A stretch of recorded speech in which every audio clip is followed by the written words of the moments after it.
Coming back with another. Okay, Filthy Casual here. Coming back with another video about the New York Knicks being fucking bad. Yeah, the Knicks are so incredibly aggravating to watch right now. Like, first off, let me say this: Obi Toppin and Quickly need to play more minutes. The team actually plays well when they are on the floor together, and it does not make any sense that they do not play more minutes. And yes, I know Julius Randle is a great player, but I feel like those two need to be in the maybe not Toppin in the starting lineup, but Toppin needs more minutes because he's playing. Every time I see him on the floor, he's just making shit happen. And for Julius Randle, I cannot say that. I feel like, you know, every other game, he and it's I don't know if it's Julius Randle's fault per se. It's just that when he's on the floor, there is a ton of ball watching where Fournier and Barrett and everybody just kind of watches him do his thing, as opposed to like doing running actions off the ball to give him like opportunities to make plays.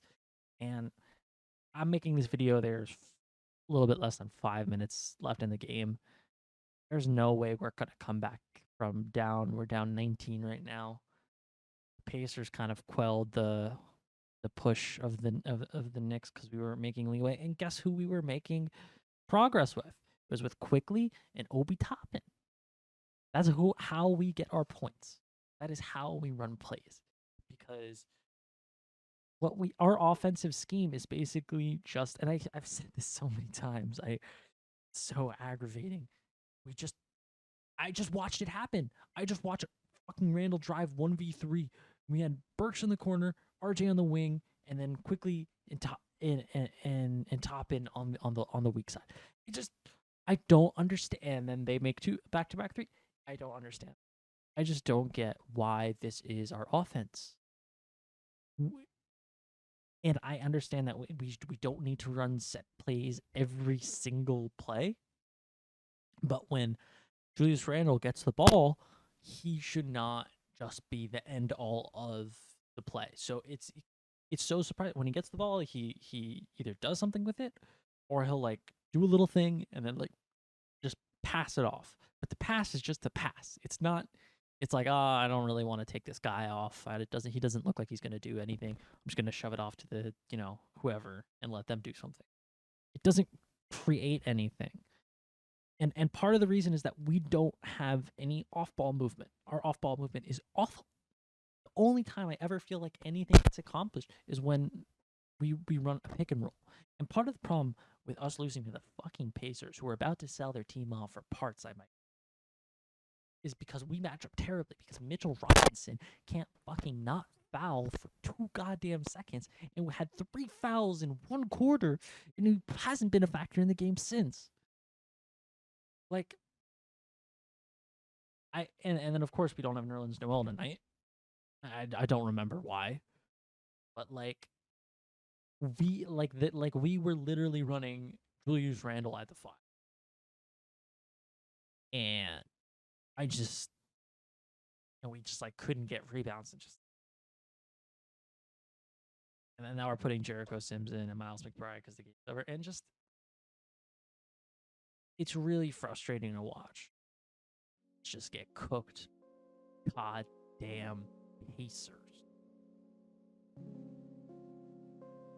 It's not like the Pacers are a terrible team. Just, bro, they literally just told their like players that like, hey, we're gonna trade most, if not all of you, and they looked more like a team than the Knicks, and they played more than the Knicks. What the fuck? Hopefully Steph Curry breaks the 3-point record tonight.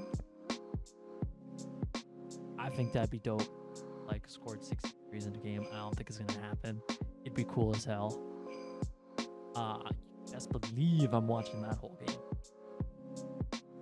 But man, the Knicks really got to get their shit together. And I don't know if Tibbs needs like fucking Mike D'Antoni. Do we need the return of Mike D'Antoni, but as an assistant coach?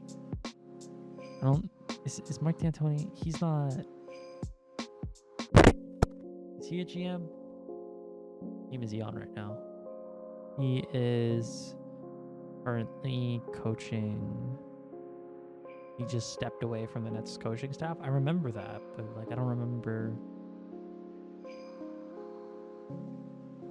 He was a finalist for the Portland opening with Chauncey Billups, but didn't get that job, and it looks like he doesn't have another job at the moment. Okay, yeah, dog. We need Mike D'Antoni. I think we have players that could like legitimately play in a D'Antoni, or maybe not. But not like D'Antoni system. Like Tibbs would still be the head coach, but like D'Antoni would be like doing like the little offensive shit that Tibbs is not good at. And I don't, because clearly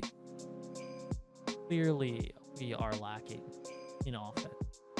Like our defense without Kemba Walker is kind of exactly what it was last year. So it's all kind of about our offense at this point. And like, dog, we can't be scoring 95 points in a game against the Pacers. Getting held to that. Part of it's RJ Barrett's fault. He doesn't understand that he's fucking big enough to just go through guys. He's big.